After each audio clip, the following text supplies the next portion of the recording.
UAE से दुश्मनी पाकिस्तान को पड़ेगी भारी या फिर दिखेगी कोई नई लाचारी। जिस खिलाड़ी पर यूएई ने लगाया 5 साल का बैन, उसका पीसीबी हो गया बड़ा फैन। क्या उस्मान को गद्दारी का मिल गया इनाम?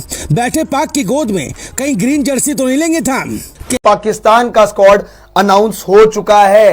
कप्तान कौन है आप सभी को पता है, बाबर आजम पांडे जी। बाबर आजम को वापस कप्तानी मिल चुकी है टीम की। व्हाइट बॉल क्रिकेट में, ओडीआई क्रिकेट में भी मिल चुकी है और टी20 क्रिकेट में भी।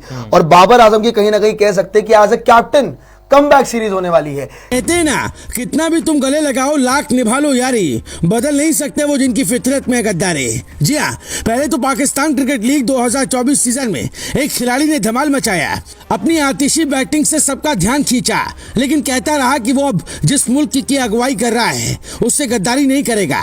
फिर वो वक्त आया जब काकुल में पाक टीम की सेना ने ट्रेनिंग लेनी शुरू की। उस ट्रेनिंग कैंप में 29 खिलाड़ियों ने हिस्सा लिया। उन्हीं खिलाड़ियों में एक था वो खिलाड़ी जिसने पीएसएल यानी पाकिस्तान सुपर लीग में यूएई के खिलाड़ी के तौर पर हिस्सा लिया था। वो भी उस पाक टीम के ट्रेनिंग कैंप में शामिल था।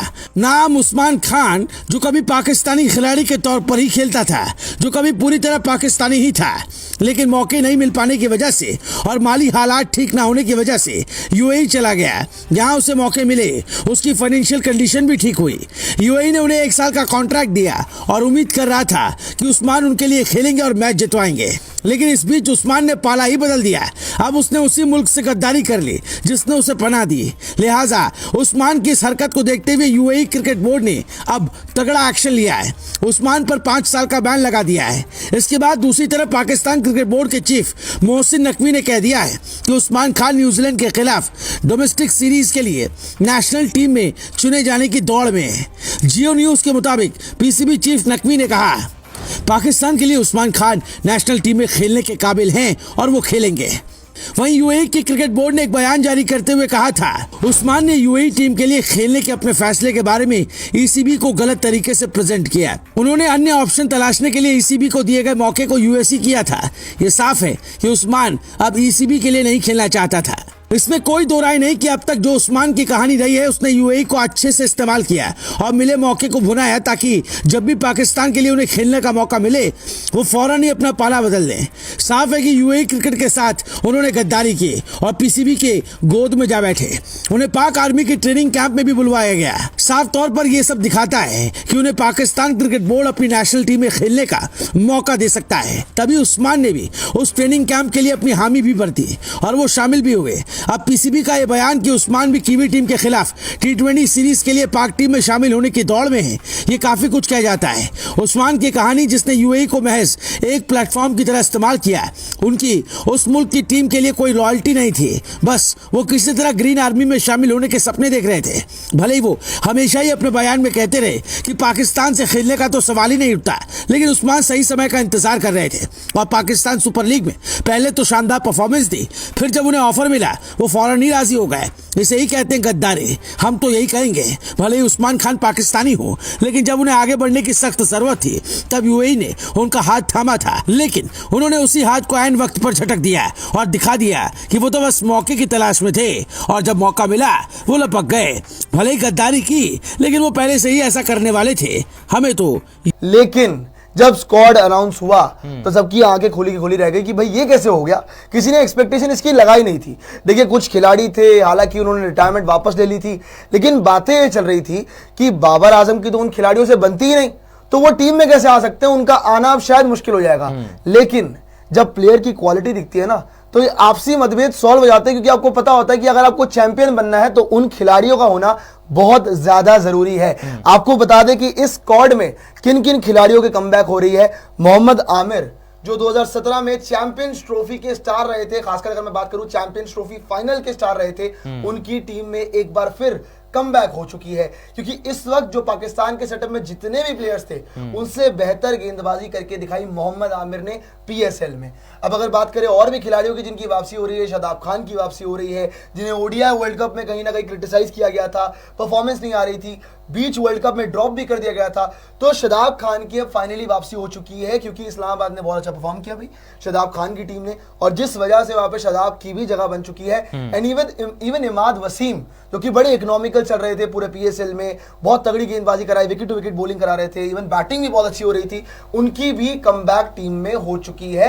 And even injured Naseem Shah वो भी वापस आ चुके हैं। एक करके आपको बता दें कि पाकिस्तान का स्क्वाड क्या है इस बार न्यूजीलैंड सीरीज के लिए, जो न्यूजीलैंड के सामने आपको T20 श्रृंखला खेलनी है, जो कि 18 अप्रैल से शुरू होने वाली है। यहां पे देखिए बाबर आजम बहुत समय से उनके आगे कप्तान नहीं दिख रहा था, फाइनली कप्तान वापस बन चुके हैं, कप्तान की वापसी हो चुकी है। आगे देखिए मोहम्मद रिजवान, लग रहा था पोटेंशियल कैप्टन ये होंगे, पर जब किस्मत साथ नहीं होती है ना, तो यही होता है कि आप सिर्फ टीम के खिलाड़ी रह जाते हो और आपके बारे में बातें बहुत होती है कि आप अहम खिलाड़ी हैं, लेकिन वही बात है कि आपको कप्तानी नहीं मिलती है। सबसे योग्य है ये, पर योग्यताओं को यहाँ पे पहचाना ही नहीं जा रहा है।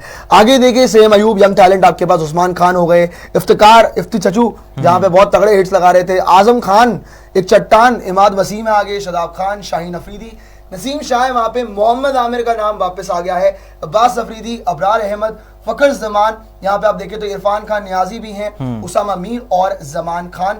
रिजर्व में वहां पे हसीबुल्लाह का नाम है, मोहम्मद अली, आगा सलमान, साहिबजादा फरहान और मोहम्मद वसीम जूनियर। लेकिन पांडे जी सबसे बड़ी बात यह है कि जो हम कुछ समय में देख रहे थे, देखिए PSL की परफॉर्मेंस, उसके बारे में भी बात करेंगे, इन सभी प्लेयर्स की जिन्होंने वापसी करी, जैसे कि मोहम्मद आमिर, शादाब खान, फिर इमाद वसीम की बात करेंगे। लेकिन उससे पहले बड़ी बात यह है कि कप्तान बने बाबर आजम। अब बाबर आजम कप्तान बन गए, लेकिन सबसे बड़ा डाउट तो पांडे जी ये था कि बाबर, जिनकी मोहम्मद आमिर से रिसेंटली बनते हुए नहीं दिखती थी, मोहम्मद आमिर जो कि अलग अलग क्रिकेटिंग शोज में जाके स्टेटमेंट्स देते थे बाबर आजम को लेके, बाबर आजम की फुल ऑन क्रिटिसिज्म करते थे, जहां पे हर बार जब भी उनसे कुछ सवाल पूछा जाता था तो बाबर आजम को कभी चुनते ही नहीं थे कि मैंने चुनना ही नहीं बाबर आजम को। लेकिन आज जब जरूरत आई T20 वर्ल्ड कप की, जब जरूरत आई T20 वर्ल्ड कप से, जो आपकी ये पहले श्रृंखला होने वाली बड़ी अहम श्रृंखला क्योंकि न्यूजीलैंड के खिलाफ आप खेलने वाले हैं, वहां पे आपने एक बार फिर से अपने पुराने खिलाड़ियों को पुकार लगाई कि जी आप वापस आ जाइए। और बाबर आजम ने क्या यहाँ पे वो चीज, जो डिफरेंसेस थे, क्या वो अब समाप्त हो चुके हैं और जेन्युइनली आप जीत के तरीके से उतरे थे? क्योंकि मुझे लग रहा है कि ये बहुत अच्छा मूव है कि आपने जो ये आपसी मतभेद थे ये साइड करे, ये साइड करने बहुत जरूरी थे, और जो कि मुझे लग रहा है कि शायद पाकिस्तान के फेवर में जा सकता है। बट अब बाबर आजम के लिए कठिन चॉइस, शाहीन शाह अफरीदी या मोहम्मद आमिर, क्या करेंगे? नहीं, दोनों भी एक साथ खेल सकते हैं, लेकिन सबसे बड़ी बात यह है कि मोहम्मद आमिर का आना या इमाद वसीम का आना, ये जब रिटायरमेंट वापस ली थी तब से एक संकेत था कि कहीं ना कहीं ये वापसी कर सकते हैं। बस दोस्तों, जैसा कि आपने इस वीडियो में देखा कि इंडियन मीडिया का कहना था कि पाकिस्तान का ये 17 रुकनी स्क्वाड बहुत ख़तरनाक है और इंडियन मीडिया को ये डर है कि कहीं Pakistan cricket team world cup ना जीत जाए। इंडियन मीडिया का कहना था कि मोहम्मद आमिर और इमाद वसीम की टीम में वापसी से पाकिस्तान टीम ज़्यादा मजबूत हो गई है। दोस्तों, कमेंट सेक्शन में हमें आप बताइएगा पाकिस्तान का आपको ये स्क्वाड कैसा लगा और बाबर आजम की कप्तानी में क्या पाकिस्तान न्यूजीलैंड टीम को शिकस्त दे सकेगा या नहीं।